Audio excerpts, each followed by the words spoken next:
자, 그리고 나서 세 번째로 보니까 그분의 본질이 뭐예요? 곧 살아있는 자라, 전의 성경에는 뭐라면 곧 산 자라. 난 살아있는 자라. 내가 전에 죽었었노라. 볼지어다 이제 세세토록 살아있어. 바로 이분은 뭡니까? 한번 죽었다 살아나신 분입니다. 이것은 바로 이 십자가의 죽음과 부활을 얘기하고 있습니다.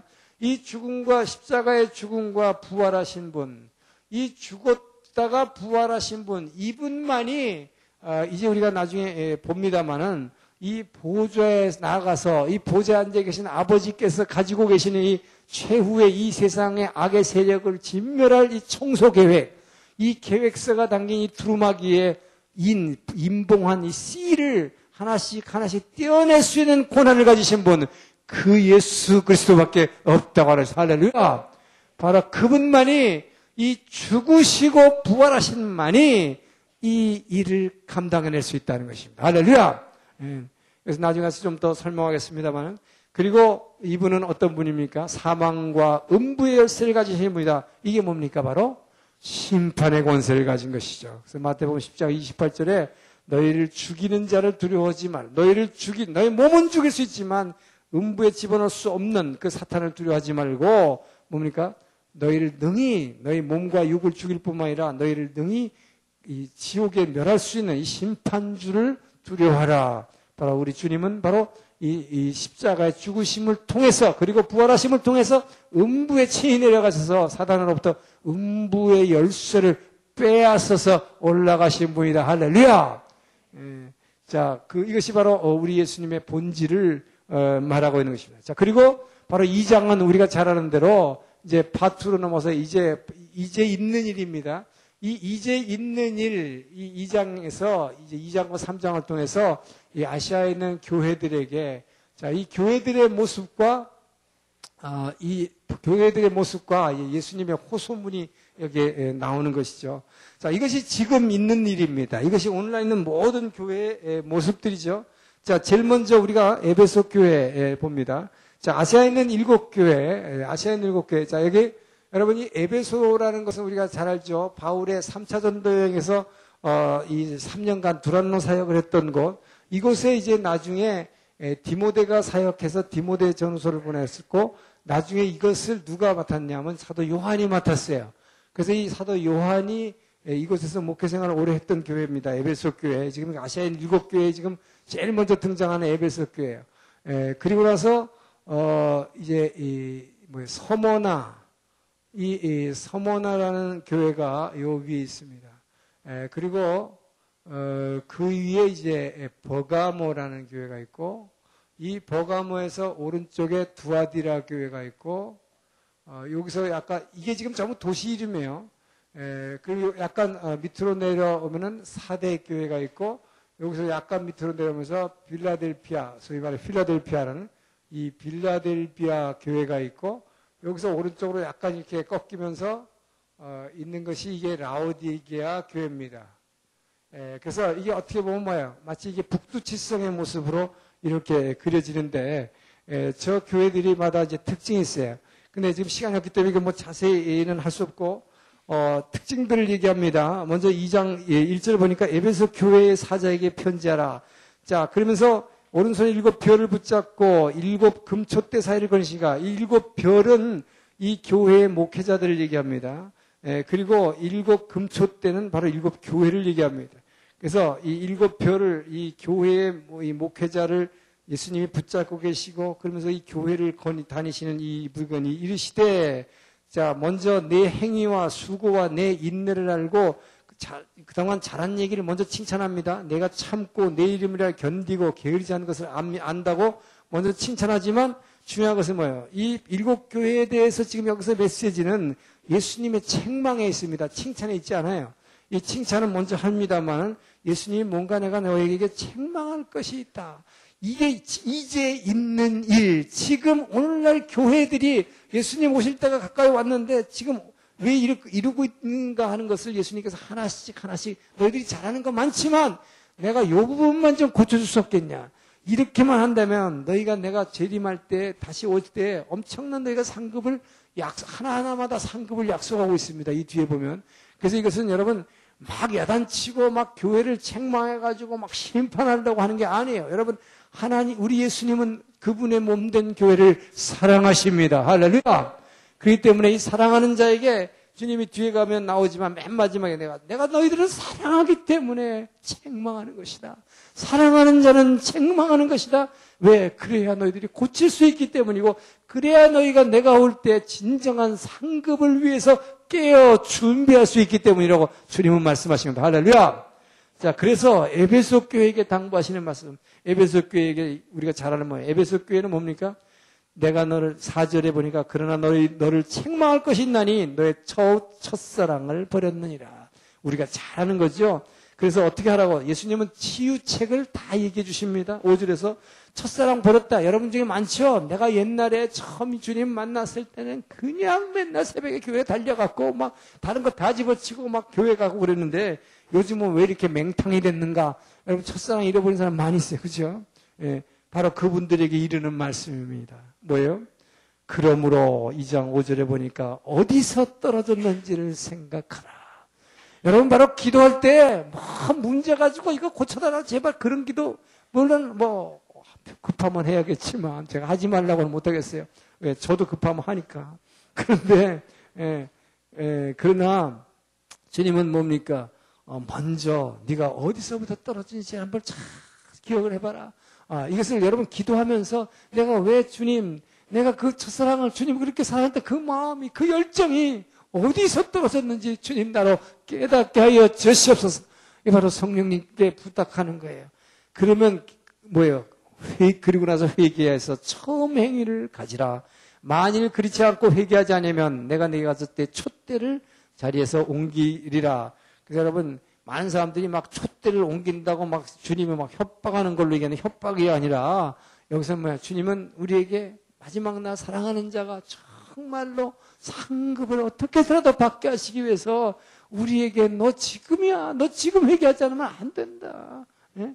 그러는 자에게 무슨 약속을 합니까? 주님은 반드시 교회별다 상급을 하나씩 약속하십니다. 이거를 죽이려고 내가 너희를 책망하는 거라고 하는 것이지 주님은 야단치려고 오신 분이 아니라는 거예요. 그게 뭡니까? 7절에 보니까 귀 있는 자는 성령이 교회들에게 하시는 말씀을 들을지어다. 이기는 그에게는 내가 하나님의 낙원에 있는 생명나무의 열매를 주어 먹게 하라. 뭘 약속하신 거예요? 생명나무 열매를 주겠다 하는 것입니다. 그래서 여러분 제가 여러분 나눠준 유인물을 보게 되면 거기다 뭘 적어놨냐면 재밌으라고 제가 하나 적어놨어요. 그 당시에 이 7개 도시에 이게 다 주요한 도시인데 거기에 그 화폐가 다 달랐어요.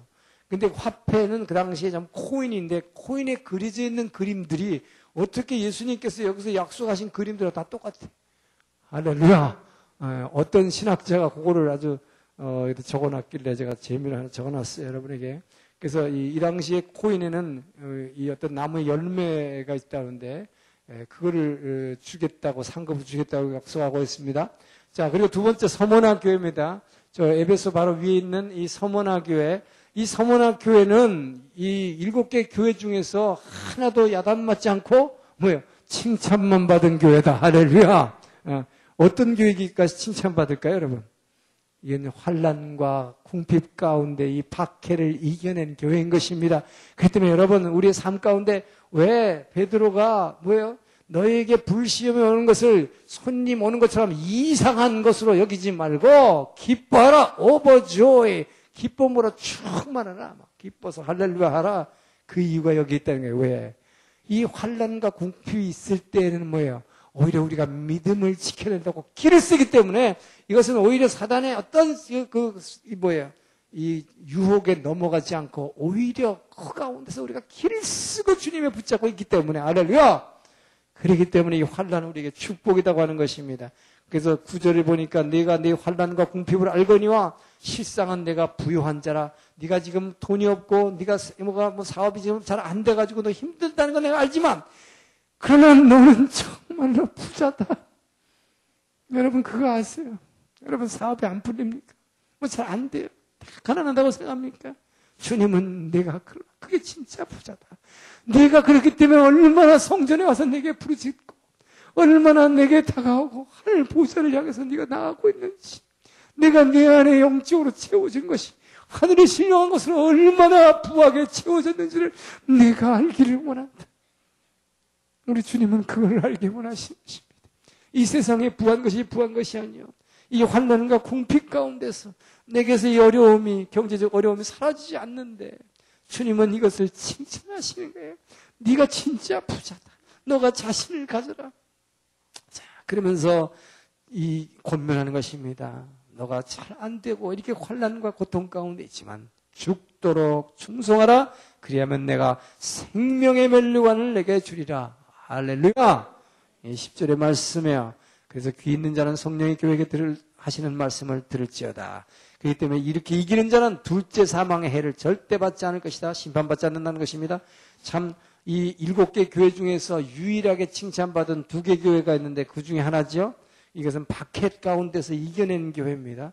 자, 그 다음에 버가모 교회, 저 위에 있는 세 번째 교회입니다. 이 버가모 교회는 주님께서 13절에 보면 네가 어디에 사는지를 내가 안다고 그랬어요. 거기는 사탄의 권자가 있는 데라. 자, 이 버가모 교회가 뭐냐? 그 당시에 저 아시아의 중심 도시로서 여기에 바로 그 당시에는 로마 황제의 숭배 사상이 있었기 때문에 이 황제의 우상을 갖다 놓고 그 제단이 있던 곳이, 황제를 숭배하고 예배드리는 제단이 있던 곳이 버가모입니다. 그래서 네가 어디에 사는지를 예수님이 다 안다. 너가 그렇기 때문에 뭡니까? 힘들다는 건 내가 안다는 거예요. 왜? 거기서 황제에게 제사 지내는데 그거 거절하면 어떻게 됩니까? 당장 박해가 시작되는 것이죠. 그렇기 때문에 내가 그걸 아는데 그 사단의 권자가 있는 곳이기 때문에. 그러나 뭐라고 합니까? 네가 내 이름을, 예수의 이름을 굳게 잡아 내 충성된 증인 안디바가 너희 가운데 그 사탄이 사는 곳에서 죽임을 당할 때에도, 그가 순교할 때도 나를 믿는 믿음을 저버리지 아니하였도다. 얼마나 버가모 교회를 칭찬하고 있습니까? 자, 그런데 그럼에도 불구하고 두어 가지 책망할 게 있다는 것입니다. 두어 가지 책망할 게 뭐예요?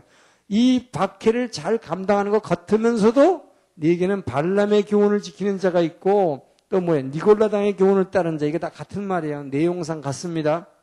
자, 발람이 뭡니까? 민수기에서 보는 이 발람이라는 게 뭐예요? 이스라엘 백성으로 하여금 거짓 예언을 해가지고 결국 우상숭배하게 되고 음행하게 하는 것이죠. 그러니까 우상숭배, 음행. 자, 여기서 계속 그게 나오고 구약에서도 계속 나옵니다. 이 우상숭배, 음행이 뭡니까 이게? 결국 뭐야? 자기 아내나 남편을 갖다가 놔두고 다른 곳으로 이 자기 마음을 주는 것. 자, 이것이 음행이죠. 물론 몸으로 행하는 것까지 포함합니다. 성경에 나오는 음행은 진짜로 몸으로 하는 음행을 포함하고 있어요. 그러나 그것만 얘기하는 것이 아니라 여기서는 지금 뭘 얘기하고 있는 것입니다. 이 사단의 권자가 있는 이 황제 숭배하는 곳. 그러니까 뭡니까? 이게 권력으로 막 누르니까 어떻게 합니까? 여기에서 발람의 교훈을 따라가는 자들이 있다는 거예요. 그게 뭡니까? 결국 뭐예요? 이 세상의 권세와 결탁하는 자. 그러니까 예수 믿는다 그러면서, 잘 믿는다 그러면서 뭐예요? 교회 와서는 예수 믿고 아멘 아멘 하고 할렐루야 찬양하면서 또 한쪽에 가서 뭐예요? 세상에 나가서는 똑같이 그 황제한테 절하고 그 세상과 결탁하는 거예요. 이게 뭐예요? 세상 정치에 아주 그냥 굉장히 물들어가지고 세상에 나가서는 똑같이 가가지고 세상 하는 짓 그대로 다 하는 거예요. 그러니까 불교에 가가지고 손바닥 이렇게 하고 이렇게 절하고 또 어디 다른 데 종교에 가서는 거기 하는 짓 다 하고, 예. 그리고 교회 와서는 또 할렐루야, 아멘 하고 나도 집사입니다. 이러고 말이지. 이런 얘기 하는 거예요. 그래서 이게 바로 음행한다고 성경은 얘기했습니다. 주님은 바로 하나님은 질투하시는 하나님, 사랑의 하나님, 질투하시는 하나님. 이 계시록에서는 그 질투하시는 하나님이 계속 등장하고 있어요. 그래서 이 질투라는 게 지금 뭡니까? 전에 한번 얘기했는지 모르지만 하나님이 시시하게 왜 질투하고 그래? 우리나 질투하지. 사랑하는 자는 여러분 진짜 질투 안 하면 사랑하는 게 아니잖아요. 그죠? 남편이 바람 피는데도 만약에 질투 안 한다? 그건 남편 사랑하는 게 아니죠. 나도 하면 되지 이래버리는 사람들. 그건 사랑이 아니다 이 말이에요. 사랑하면 질투하는 것입니다. 반드시 질투합니다. 그렇기 때문에 예수님은 질투하는 하나님이에요. 하나님은 그렇기 때문에 질투, 그 사랑을 뺏어가는 상대를 절대로 그냥 두지 않습니다. 그래서 치는 거예요. 이게 바로 사단을 소멸하는 심판이 시작되는 이유인 것입니다. 할렐루야!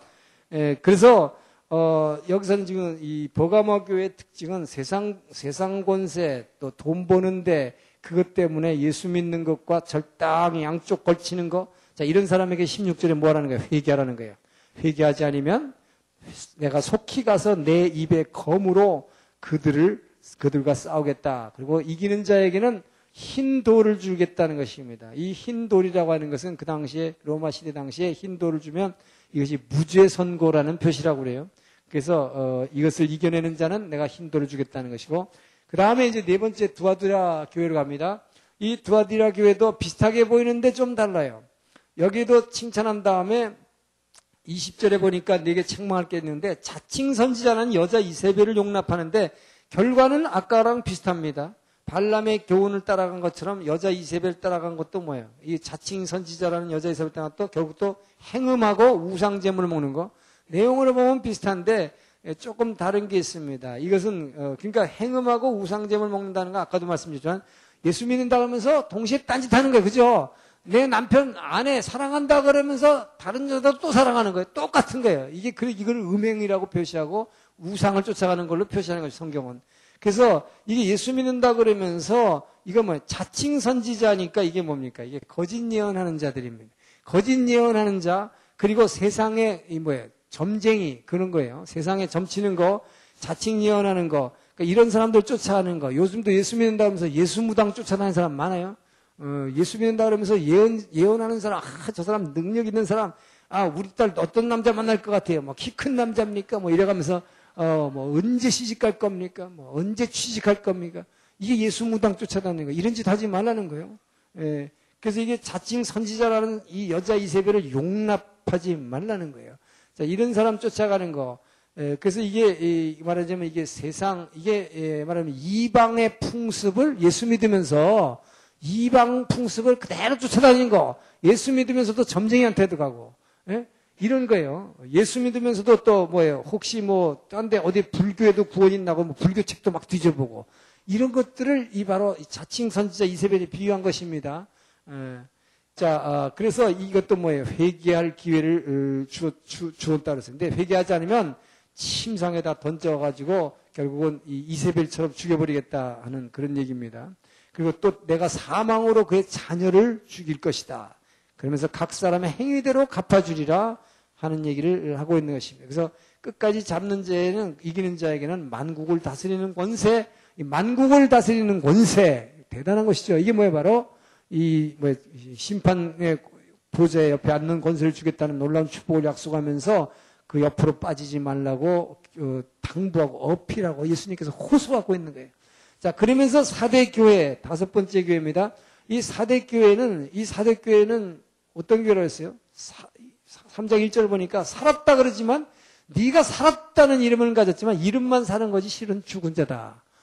이런 교회가 있다는 거예요. 자, 그래서 너는 깨어서 남은 바 죽게 된 것을 굳건하게 하라.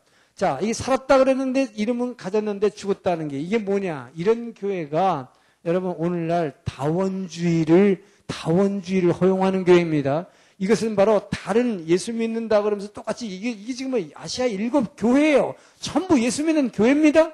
근데 문제는 뭐예요? 교회는 교회인데 어떤 교회냐? 다른 종교에도 구원이 있다 하는 거. 이게 뭐예요? 이게 살았다 하지만 이름은 살아있는데 실제로는 죽은 교회를 이렇게 표현하고 있는 것입니다. 자, 그래서 이런 하나님 앞에 내 행위에 온전한 것을 찾지 못하였니? 그러므로 내가 어떻게 받았으며 어떻게 들었는지 내가 처음에 예수를 어떻게 믿었는지 생각하고 지켜 회개하라. 만일 깨지 않으면 내가 도둑같이 이르니 어느 때에 내게 이를지 내가 알지 못하리라.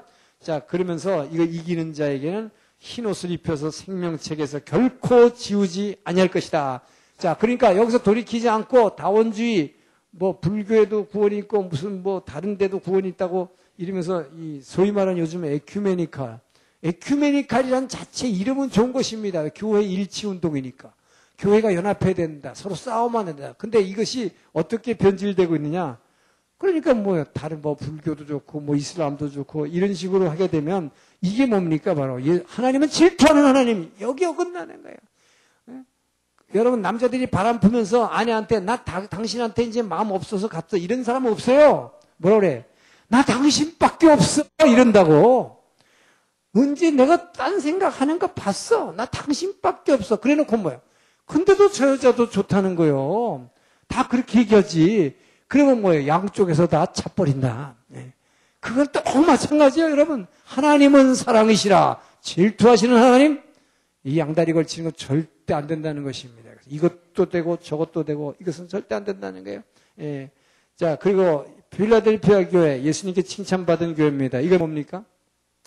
자, 이 칭찬받는 교회는 8절에 보니까 내가 작은 능력을 가지고서도 내 말을 지키며 내 이름을 배반하지 않은 교회. 여러분, 이게, 그래서 10절에 보면 내가 나의 인내의 말씀을 지켰은 즉 내가 또한 너를 지켜 시험의 때를 면하게 하리니. 여러분, 그러면서 내가 속히 오리니 내가 가진 것을 굳게 잡아 아무도 내 면류관을 빼앗지 못하게 하리라. 이기는 자는 내 하나님 성전의 기둥이 되게 하리니. 할렐루야! 여러분, 여기서 굉장히 위로를 받으시기 바랍니다. 저도 위로를 받는데 이게 뭐예요? 여러분이 뭐 엄청난 능력을 받아가지고 뭐 그냥 그냥 뭐예요? 예? 이 예수로 명하면 그냥 막 안진뱅이가 펄떡 일어나고, 예? 눈먼자가 그 자리에 눈이 팍팍 뜨고 이런 능력 행한 자라고 해서 주님이 칭찬하는 게 아니라는 거예요. 이게 뭐예요? 작은 능력, 나에게 작은 달란트 하나 주셨지만 이거를 충성스럽게 내 말을 지키면 네가 작은 능력을 가졌지만 그거를 지키며 배반하지 않은 자를 주님이 이렇게 축복하신다. 할렐루야. 그렇기 때문에 여러분이 뭐 엄청나게 보면 요즘 보면요, 뭐 능력 받으러 쫓아다니는 사람들 많아 막. 네. 근데 좋습니다. 은사라는 건 좋은 거니까 유익하기 위해서 은사를 주신다고 했으니까 받으러 쫓아다니는 건 좋아요. 그러나 그것도 안 된다고 너무 실망하지 마시고 내게 이미 주신 달란트 그거를 열심히 하는 거 이것을 주님이 정말 기뻐하시고 마지막 날에 끝까지 왜요? 주님은 이렇게 얘기하셨어요. 내가 많이 받은 자에게는 내가 마지막 날 너희들에게 크게 물을 것이다. 뭐야? 많은 것을 요구하신다고 그랬어요. 그렇기 때문에 정말 두렵고 떨림으로 우리가 구원을 이루어야 되는 것은 여러분, 그 능력을 행하는 분들이 자칫 잘못하면요. 자기가 자칫 잘못하면 남들은 많이 구원해놓고 자기가 무너지는 사람들이 있단 말이에요. 그렇기 때문에 이것이 정말 감사한 것은 작은 능력을 가졌지만 나는 별거 아닌 것 같지만 주님께서 준 요 작은 달란트 하나 끝까지 충성하면 성전의 기둥 삼아 주신다. 할렐루야! 자, 마지막 라오디게아 교회입니다. 이 라오디게아 교회 우리가 잘 아는 대로 뭐야? 차갑지도 않고 뜨겁지도 않아요. 이 라오디게아라는 제가 진짜 지금도 가면 있지만 이게 바로 뭐예요? 온천물이 있는 데인데 이게 루크웜, 미적지근한 물이 나오는데. 예, 이곳이. 그래서 진짜 이 그 라오디게아 그러면 사람들이 금방 알아요. 그 물이 어떤 물인지. 그러니까 이게 차갑지도 않고 뜨겁지도 않은 교회입니다.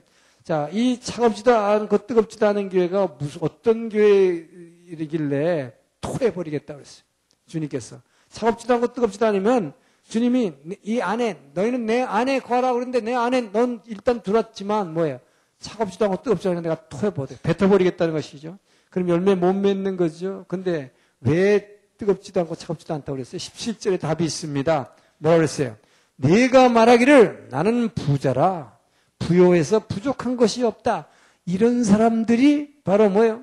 차갑지도 않고 뜨겁지도 않습니다. 진짜 물질적으로 돈 많은 사람들이 대개 보면요. 예수 믿어 교회 다녀서 왔다 갔다 하는데 이것도 아니고 저것도 아니고 물에 물 탄데 뭐야 돼. 진짜 돈 많은 사람들이 특징이 그런 게 있어요. 물론 다 그런 건 아닙니다만은 그렇게 쉽다 하는 것입니다. 자, 그렇지만 그렇게 돈이 많다 해도 실제로는 뭐예요? 마음속에 곤고한 것이 있고 가련한 마음이 있고 실제로는 가난하고 눈이 멀어서 보지도 못하고 뻘거벗었다는 걸 알지 못하는 자다. 그래서 뭐 하라는 거예요? 18절에 예수님의 권유는 이겁니다. 불로 연단한 금을 사서 부유하게 하라. 이게 무슨 말이에요? 너에게는 고통이 필요하다는 거예요. 불과 같은 연단이 너 같은 사람한테 필요하다. 그래서 그런 연단을 받아라. 그것이 안 온다면 뭐야? 이런 사람에게 금식하라는 거예요. 이런 사람이 바로 금식하는 것입니다. 예, 그때에 이런 불과 같은 연단이 없기 때문에 이렇게 차갑지도 않고 뜨겁지 않기 때문에 이런 사람들에게 주님께서 얘기하는 거예요. 그래서 너는 안약을 사서 눈에 발라갖고 눈부터 꽂혀라. 예. 자, 그래서 내가 사랑하는 자를 여기서 얘기합니다. 내가 왜 이렇게 야단치느냐? 내가 사랑하기 때문이다. 지금 7개의 교회들에게 결론을 내립니다. 내가 사랑하는 자를 책망해서 징계하노니 그러므로 내가 열심을 내라. 회개하라. 그래서 볼지어다 내가 문 밖에 서서 두루두르니, 유명한 말씀이죠. 바로 계시록 3장 20절. 누구든지 내 음성을 듣고 문을 열면 내가 그에게로 들어가 그와 더불어 먹고 그는 나와 더불어 먹으리라. 이기는 그에게는 내가 그 보좌와 함께 앉게 하여 주기를 내가 이기고 아버지 보좌와 함께 한 것이 하리라. 아멘. 바로 우리 주님께서는 그 주님의 말씀에 순종해서 사는 자에게 내 안에 거하라, 그 안에 들어간다는 얘기 전에 한번 했죠. 여러분 차갑지도 않고 뜨겁지도 하지 말고 바로 뜨거움을 회복하기를 주의 이름으로 축원합니다.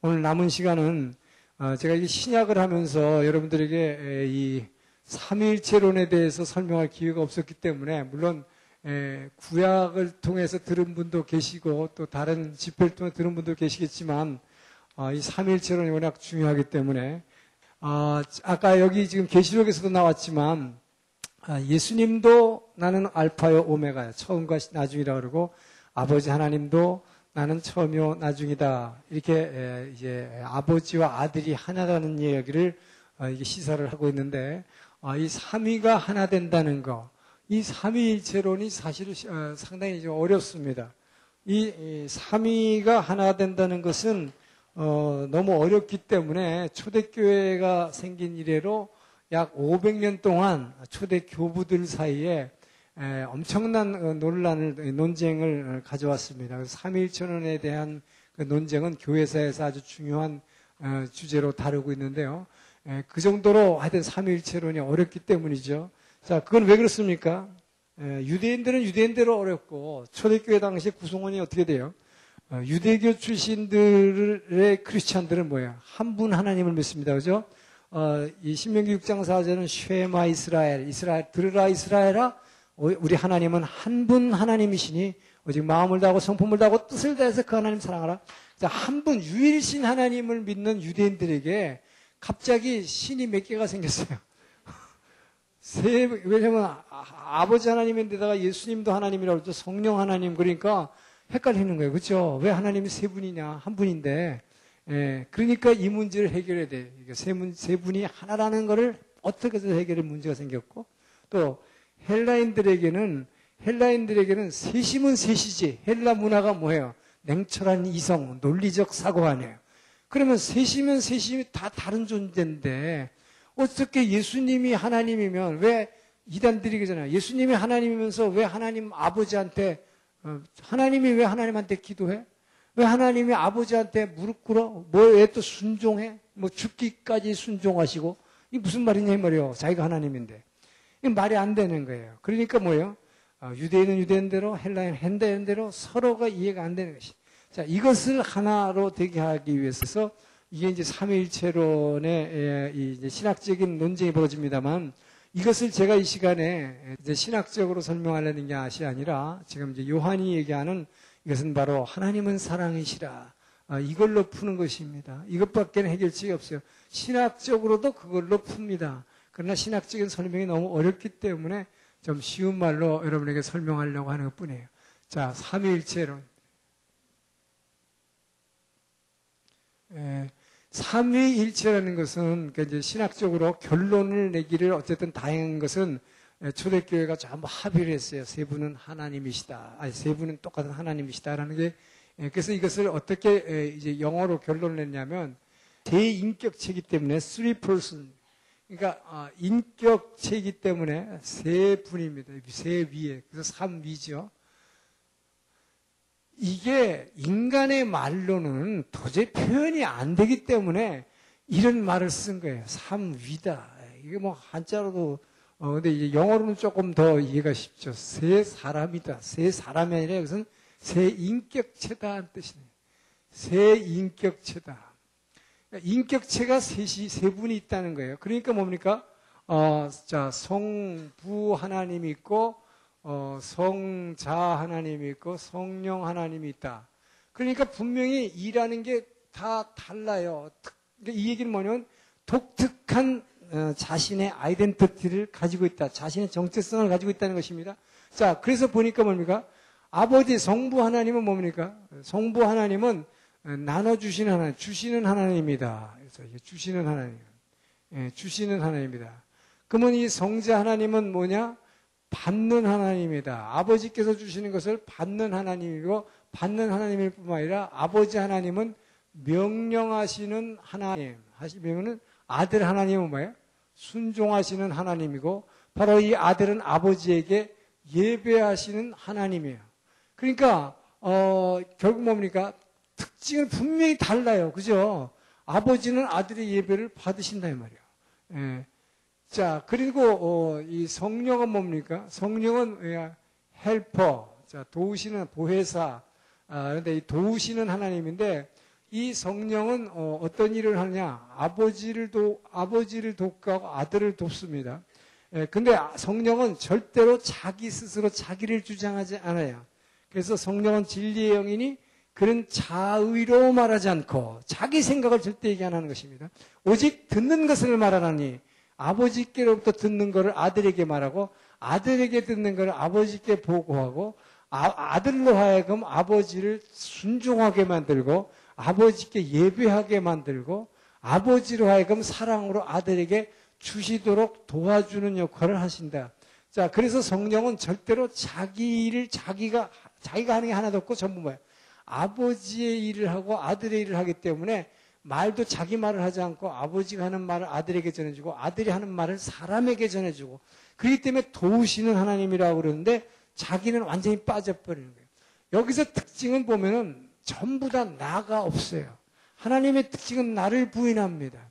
자, 그래서 어쨌든 이 세 하나님은 각자 그러면서도 불구하고 독특한 특징을 갖고 있다.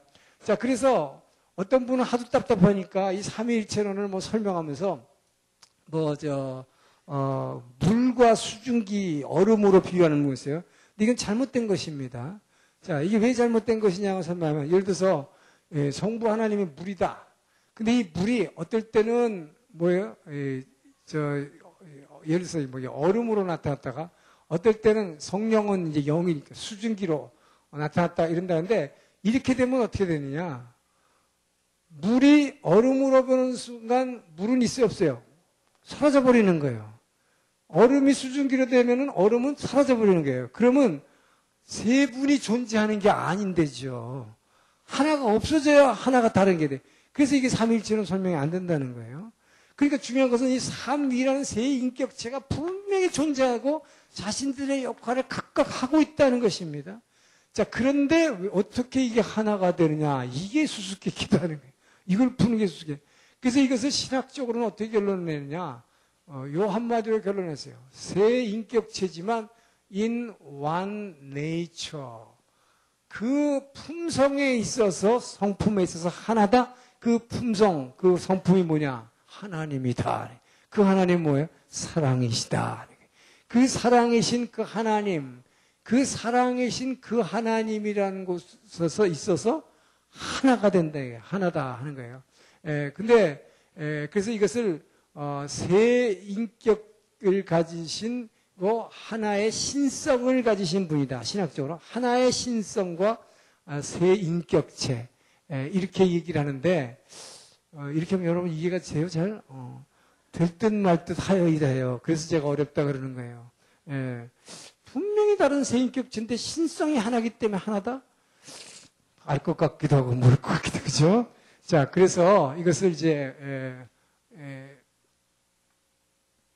요한복음을 통해서 이제 사도 요한이 우리에게 바로 요한복음 보면 이제 태초에 말씀이 계시니라라고 하는 이제 예수님을 주인공으로 해서 시작하는 이야기가 나오잖아요. 자, 그래서 이 요한복음을 통해서 우리가 이 사랑의 원리로 이 삼일체를 볼 수가 있습니다. 자, 창세전에 이 요한복음은 이렇게 얘기하죠. 창세기 1장 1절에 보니까 뭡니까? 태초에 말씀이 계셨어요. 근데 이 말씀, 말씀이신 아들 하나님. 자, 이 아들 하나님과, 그리고 뭐가 있어요? 아버지 하나님이었습니까? 자, 이 태초에 말씀이 계시니라. 근데 이 말씀이 하나님과 함께 계셨으니 그가 곧 하나님이라 아들과 아버지가 같은 분이다. 이렇게 시작합니다. 그래서 여기서부터 요한복음 1장 1절에서 3절 말씀 때문에 삼위일체론의 논쟁이 시작된 거예요. 아들이 아버지하고 함께 있었다. 함께라는 말은 서로가 다르다는 존재를 얘기하는 것입니다. 그래서 A하고 B가 같이 있었다. 이런 얘기예요. A 플러스 B가 돼야 되는데 이게 어떻게 A는 B가 되느냐. 이거 말이 안 되는 거죠. 그래서 여기에서 삼위일체론이 이제 논쟁이 시작됐지만, 자, 이것은 뭘 얘기하고 있느냐. 아버지는 아들에게 모든 것을 주시는 하나님입니다. 그래서 이 사랑인데, 자, 이것이 이 사랑의 원리로밖에 풀어주지 않아요. 자, 하나님은 사랑이시다. 자, 이 사랑의 하나님은 어떻게 하시는가? 요한복음 3장 35절에 보면 예수님이 이제 세례 요한이 이런 얘기를 했어요. 예수님을 얘기하면서 하나님 아버지는 아들에게 모든 것을 다 주시는 분이다. 그래서 아버지는 아들을 사랑하사 모든 만물, everything을 아들에게 다 주셨으니 라고 얘기하고 있는 것입니다. 자, 아버지의 사랑은 아들에게 자기에 있는 것을 몽땅 다 주는 것입니다. 하나도 남김없이 주는 것입니다. 자, 이것이 진짜 하나님의 사랑이라고, 하나님은 사랑이시다 할 때 그 사랑은 아버지의 사랑은 다 주는 것이다. 근데 이것이 우리말로 만물, everything이에요. 이 모든 것을 다 주신다는 것은 내 있는 모든 권세, 창조의 권세, 심판의 권세뿐만 아니라 하여튼 내가 갖고 있는 모든 권리와 모든 것을 다 줘버리는 거예요. 자, 그렇게 되면 어떻게 될까요? 다 준 아버지는 텅 빌까 안 빌까요? 텅 비워버리는 거죠. 아버지가 자기를 다 비워버리는 거예요. 다 줘버리는 것입니다. 다 줘버리면 허전할까 안 허전할까요? 여러분, 내가 가진 거 하나도 안 남겨 다 줘봐요. 허전할까 안 해요? 허전하지요. 자, 그러면 이 안에 하나님도 아버지도 다 줬으면 허전할 텐데, 그런데 아버지 하나님은 허전하지 않아요. 이 사랑이 하나. 왜 허전하지 않은가? 채울 게 있다. 뭘로? 이 사랑은 주는 것이요. 주는 것은 대신에 기쁨을 주기 때문이다. 할렐루야. 모든 걸 다 주면, 특히 사랑하는 자에게 다 주면 그 사랑하는 자가 그것을 받고 기뻐하는 모습을 보면서 아버지는 뭐예요? 그 아들의 기쁨으로, 주는 기쁨으로 자신을 채우시는 것입니다. 할렐루야. 그렇기 때문에 아버지는 쓸쓸하지 않았다. 적적하지 않았다. 자, 아버지는 그래서 다 줬습니다. 자, 그런데 중요한 건 뭐냐? 이 아버지는 다 주시는 사랑이에요. 주는 사랑입니다. 이 주는 사랑인데, 근데 이 아들은 뭐냐? 이것을 다 받아가지고 자기의 것으로 다 누리는 아들이 아니다 하는 거예요. 자, 이 아들은 자기의 정체성은 아까 뭡니까? 아버지께 순종하는 예배 드리는 아들이라고 했어요. 바로 이겁니다. 이 아들이, 자, 이 요한복음 5장 19절에서 20절을 보면 예수님이 베데스다 연못가에서 자, 이 38년 된 병자를 하나 일으키죠. 자, 그때 사람들이 이 안식일을 고쳤다 그래가지고 막 난리를 칠 때 예수님이 뭐라 그랬습니까? 자, 안식일날 내가 일하는 것은 아버지께서 아직 때가 낮음에 아버지가 일하시니 나도 일하신다. 그러면서 여기서 5장 19절에 하신 말씀은 아들은 스스로 내가 지금 일하고 싶어서 하는 거 아니다. 아들은 스스로 아무것도 할 수 없나니 할렐루야. 오직 아버지께서 지금 일하심으로 그러면서 아버지께서 내게 보여주시는 것을 아들은 보고 그대로 따라서 행할 뿐이다. 할렐루야. 그래서 때가 낮음에 아버지께서 아직 일하심으로 지금 안식일이지만 아버지는 이 생명을 구원하시는 일은 이 안식일에도 쉬지 않고 일하시기에 아들은 아버지가 하는 것을 보지 않고는 아들은 스스로 아무것도 할 수 없기 때문에 아버지가 하는 것을 보고 따라서 하는 것이다. 자, 이 얘기는 뭘 얘기하는 것입니까? 여러분, 이 아들은 아버지에게 모든 종교의 영광을 다 돌려버린 것입니다. 나는 아버지 앞에는 I am nothing, 아무것도 아니다 하는 것은 고백하는 거예요. 내가 하는 건 하나도 없다는 것입니다. 너희들은 내가 이 38년 된 병자 일으킨 거 나를 쳐다보지 말라는 거예요. 내 아버지께서 하신 것이고 아버지께서 하는 것을 난 보고 따라서 했을 뿐이다. 할렐루야. 자, 그렇기 때문에 이 아들은 아버지를 그대로 흉내내는 그 아들임을 고백함으로써 뭐예요? 자신은 완전히 비워버리고 오직 아버지에게 모든 존귀와 영광과 찬양을 아버지께 다 올려버리는 것입니다. 그러면서 나는 nothing이다. I'm nothing을 고백하는 거예요. 자, 그런데 뭐냐? 그렇기 때문에 이 아들은 아버지가 하는 것을 그대로 보고만 따라가는 것입니다. 자, 그러니까 이게 뭐예요? 우리 찬송가의 주와 같이 길 가는 것 즐거운 일 아닌가? 한 걸음 한 걸음 주 예수와 함께. 이게 뭐야? 우리 주님이 한 발짝 뛰면 나도 그 발짝을 그대로 주의 인도하심 따라. 이것도 마찬가지죠. 주님이 인도하신 대로 한 발자국 가면 나도 그 한 발짝 따라가는 거예요. 그러면 눈 위에 발자국이라 친다면 뭐야? 그대로 따라가는 것입니다. 근데 따라가다가 중간에 옆으로 살짝 세지 않는 거예요. 왜냐? 너무 심심해. 이건 뭐 내가 뭐 아버지 하라는 거 뭐 똑같이 하고 앉았어, 이거? 나도 내가 있는데. 나를 주장해봐요. 나도 내 색깔을 내야지. 이런 식으로 인간들은 뭡니까? 자기 아버지가 하는 거하고 다 다르게 자기 색깔을 내려고 그래. 이게 인간이에요. 나라는 존재를 내야 되니까. 그런데 우리 예수님은 뭐야? 절대로 그렇게 하지 않으셨다. 그래서 정말 한 발자국도 앞으로 이건 마이 웨이를 주장하지 않는다는 것입니다. 그래서 바로 프랑크 시나트라가 부른 노래 뭐예요? 나의 길을 가련다. 이게 바로 사탄이에요. 나는 아버지가 한 대로 하지 않고 나는 내 길을 가련다. 이게 세상의 음악이요, 세상의 생각이요, 이것이 사탄이 주는 마음인 것입니다. 그렇기 때문에 나를 드러내려고 그러고 내 색깔을 드러내려고 그래요. 근데 절대로 예수님은 뭐야? 오직 아버지의 말씀에 100% 순종하면서 그분이 하는 것만 그대로 따라서 하는 것이다. 자, 그래서 내 것을 요만큼도 내지 않고 처음부터까지 완전히 간 것이다. 자, 이렇게 되니까 뭐예요? 근데 예를 들어서 아버지가 보여주는 것만 하는데 아버지가 예를 들어서 다 보여주다가 요건 요 녀석 이것까지 보여줬다가는 나한테 맘먹으려 들 거야. 나 요거는 안 보여줘. 이렇게 꿍쳤으면 어떡해. 그럼 이 아들이 아버지하고 동일해 줄 수 있어요? 안 됩니다. 그래서 이 20절에서 아주 기가 막힌 말씀 하시는 거예요. 아버지는 아들에게 하나도 남기지 아니하시고 모든 것을 다 보여주셨느니라. 할렐루야! 이 아버지는 절대로 감추시는 분이 아니고 다 주시는 분이다. 자, 그렇기 때문에 이 아들은 뭐예요? 아버지는 모든 걸 다 보여주셨기 때문에 100% 아버지가 하는 길을 그대로 따라서 갔다. 그러니까 뭐예요? 1장 2절에 요한복음 1장에 태초에 말씀이 계시니라. 이 말씀이 아버지와 함께 계셨으니 이 말씀이 곧 이 아들이 곧 하나님이라. 아들과 아버지가 완전히 동일 인물이 되는 것입니다. 할렐루야. 왜? 아들이 하는 것과 아버지가 하는 게 하나도 다른 게 없으니 똑같아지는 것입니다. 할렐루야. 왜? 아버지가 아들에게 요만큼도 감추지 않고 모든 걸 다 주셨고 모든 걸 다 보여주셨기 때문에 똑같아지는 것입니다. 이것이 바로 사랑이다. 하나님은 사랑이시다. 이 사랑은 바로 자기를 비우는 사랑이요. 이 비우는 사랑에 대해서 아들은 100% 순종하는 사랑. 할렐루야. 그래서 우리는 믿음은 순종이라고 하는 것입니다. 이렇게 순종할 때 우리는 그분을 닮아간다. 그래서 그분과 같아지는 거예요. 할렐루야. 그래서 우리가 신의 성품에 참조하는 베드로후서의 말씀도 바로 그겁니다. 그분의 품성을 닮아가는 것도 우리가 점점 순종하고 따라갈 때 그분과 닮아가는 것이다. 할렐루야. 자, 그래서 이것을 100% 이룬 사람이 아버지와 아들인 것입니다.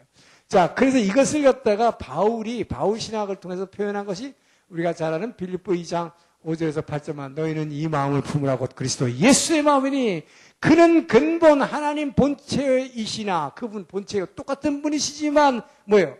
그 아버지와 동등됨을 취하려 하지 아니하시고 바로 이거예요. 맘먹으려고 하지 아니하시고 오히려 자기를 비어 자기를 낮추시고 죽기까지 복종하시니라. 할렐루야. 그리고 모든 존귀와 영광은 전부 아버지께 오고 멸시천대 십자가는 내가 지고 가오리다. 할렐루야. 그래서 이 아들도 뭡니까? 겟세마네 동산의 기도가 뭐야? 바로 여기서 벗어나고 싶었던 거예요. 아버지여 가능하면 이 잔을 내게 명케 하소서. 그렇게 되면 뭐예요? 나가 드러나는 거예요.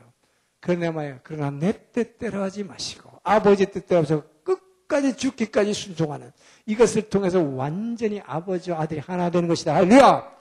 자, 그래서 아버지는 자기의 모든 것을 주시고 자기의 모든 계획을 보여주십니다.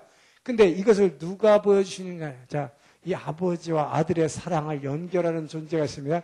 이 성령 하나님이다. 할렐루야. 자, 고린도전서 2장 10절을 보면 오직 성령은 아버지 하나님의 가장 깊은 곳이라도 통찰하시느니라.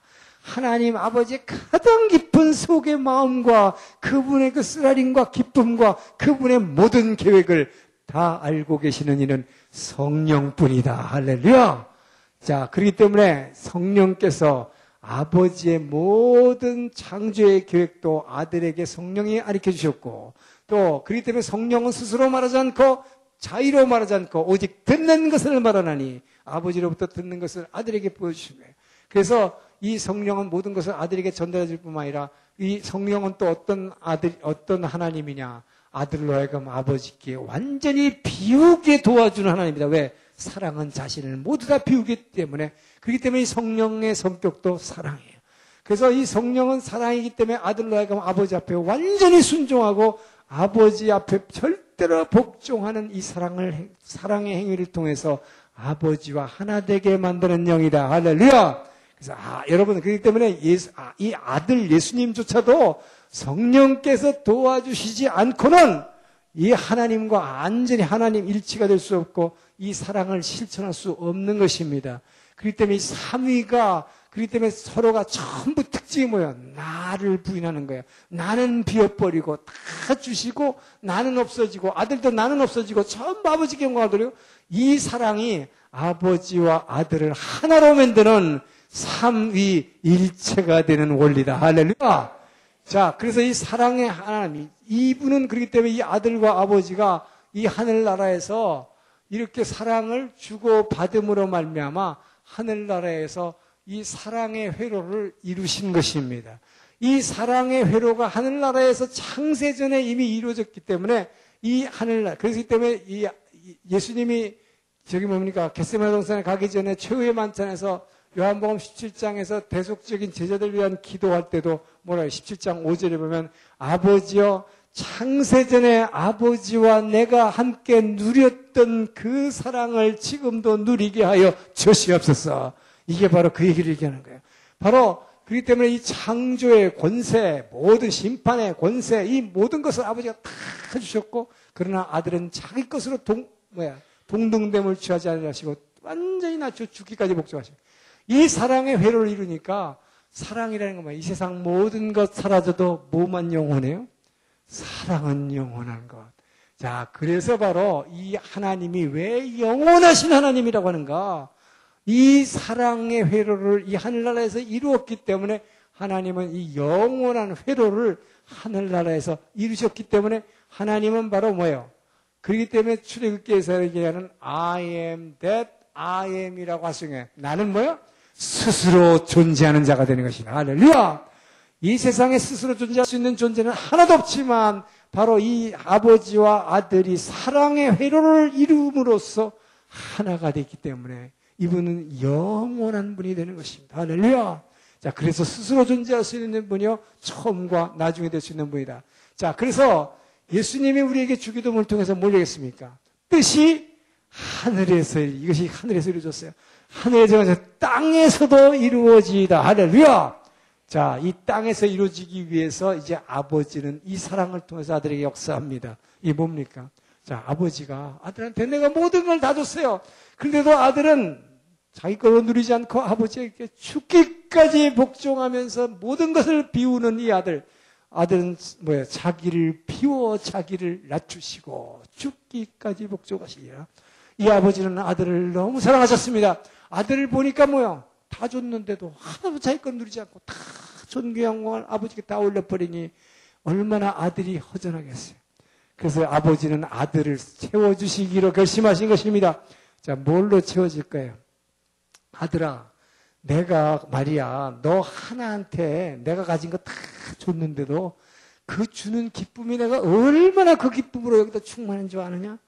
이제 너가 너를 다 비웠으니 내가 너로 엄청난 기쁨으로 충만하게 해채워주겠다. 어떤 기쁨으로? 너로 하여금 이 모든 인류를, 이 세상 모든 만물들을 짓게 만들어서 이 모든 인류를 갖다가 채워주는 역할, 그들에게 주는 역할을 너에게 맡기겠다. 할렐루야! 이것이 바로 아들로 하여금 창조주의 역할을 하게 하신 것이다. 할렐루야! 그래서 여기 바로 이 요한복음에서 요한복음 1장 3절에 뭡니까? 만물이 그로 말미암아 지은 바 되었으되 아들을 통해서 through him 그를 통해서 지은 바 되었을 때 지은 것이 하나도 그로 말미암지 않는 것이 없느니라. 할렐루야. 여러분 누가 지었어요? 예수님이 지었어요. 아버지께서 아들을 통해서 지었습니다. 그로 말미암아 지은 것입니다. 그래서 전에도 말했지만 아버지께서는 여러분의 어머니를 통해서 여러분이 나왔지만 어머니가 여러분의 생명 준 거 아니에요. 하나님께서 여러분의 생명을 주셨습니다. 창조주신 아버지께서 어머니를 통해서 through your mother. 그래서 우리는 그 어머니를 나의 생명의 근원으로 생각하지만 실제 우리는 뭐예요? 그리스도인들은 이 생명의 근원을 아버지께로 창조주께 마찬가지예요. 그래서 아버지께서 우리를 지으셨는데 아들을 통해서 지으셨다. 이 모든 이 땅에 있는 것 아들이 지으셨다.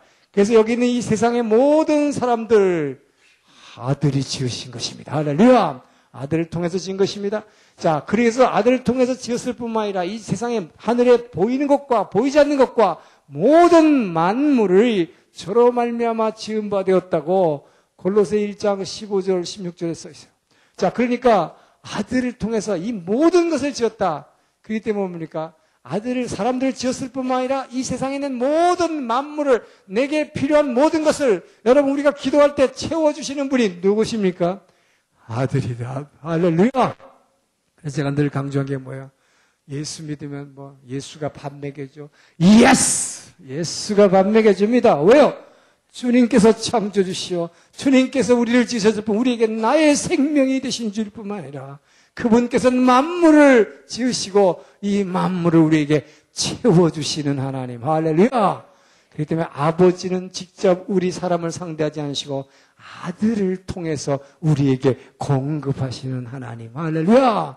그래서 우리는 여러분 아버지가 모든 것을 우리에게 주시지만 아들을 통해서이기 때문에 우리의 믿음의 상대로 아버지께서 주신 것이 아들이다. 그렇기 때문에 뭡니까? 이 아들이 바로 이것 때문에 뭐예요? 우리 아들에게 아버지는 뭡니까? 이 모든 것을 주게 만들었어요. 이렇게 줄 때에 이 사람들이 뭐 하라는 겁니까? 이 아들이 아버지에게 한 것처럼 모든 찬송과 존귀와 영광을 아들에게 돌리라고 하는 것이 할렐루야. 자, 이게 이제 우리 계시록에 보면 나오잖아요. 이게 바로 보좌의 모습입니다. 우리가 다음 주에 보겠지만 이 4장 5장에 보면 이 보좌의 모습 보면 모든 사람들과 천사들과 피조물들이 전부 뭐예요? 아들에게 찬송과 존귀와 영광을 이 아들에게 다 돌리고 있는 것을 계시록에서 보게 됩니다. 왜요? 이 아들에게 모두 돌리도록 아버지가 그렇게 허락하신 것입니다. 왜요? 골로새 1장 16절 보면 그렇기 때문에 아들로 말미암아 만물을 지었을 뿐만 아니라 아들을 위하여 만물을 지으셨다고 얘기하고 있습니다. 왜 아들을 위해서 지었습니까? 이 아들로 하여금 아버지에게 모든 걸 받았지만 다 자기 걸로 누리지 않고 완전히 비워버리는 이 아들을 이 주는 기쁨으로 충만하게 아들을 채워주시기 위한 아버지의 사랑.